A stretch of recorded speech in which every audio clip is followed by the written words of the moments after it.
தர்மபுரி அருகே 10 வயது சிறுவனுக்கு பாலியல் தொல்லை கொடுத்து கிணற்றில் தள்ளிவிட்டு கொலை செய்த 12ஆம் வகுப்பு மாணவனின் செயல் அதிர்ச்சியை ஏற்படுத்தியுள்ளது.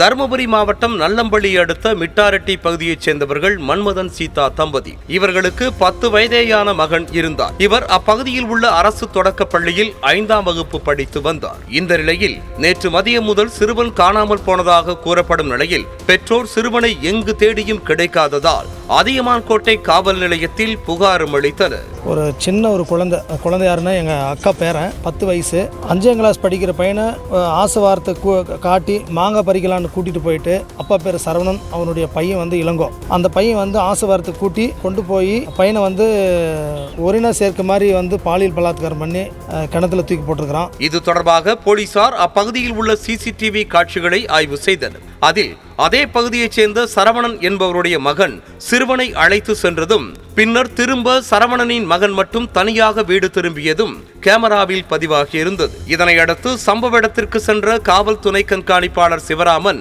12ஆம் வகுப்பு படித்து வரும் மாணவரான சரவணனின் மகனை கைது செய்து காவல் நிலையம் அழைத்து சென்று விசாரணை நடத்தினர். இதில் சிறுவனை அழைத்து சென்று பாலியல் தொல்லை கொடுத்ததும் வெளியில் சொல்லிவிடுவானோ என்ற அச்சத்தில் அந்த சிறுவனை கிணற்றில் தள்ளிவிட்டு கொலை செய்ததும் தெரிய வந்தது. இதனையடுத்து போலீசார் தீயணைப்பு துறையினர் உதவியோடு விவசாய கிணற்றில் கிடந்த சிறுவனின் சடலத்தை மீட்டு பிரேத பரிசோதனைக்காக அரசு மருத்துவமனைக்கு அனுப்பி வைத்தனர். மகனின் உடலை பார்த்து குடும்பத்தார் மற்றும் உறவினர்கள் கண்ணீர் விட்டு அழுதது பார்ப்போரை கண் கலங்க செய்தது.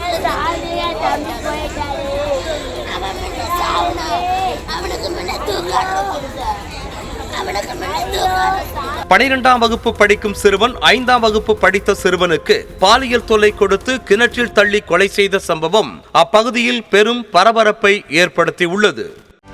செய்திகளை உடனுக்குடனும் துல்லியமாகவும் தெரிந்து கொள்ள சப்ஸ்கிரைப் பண்ணுங்க.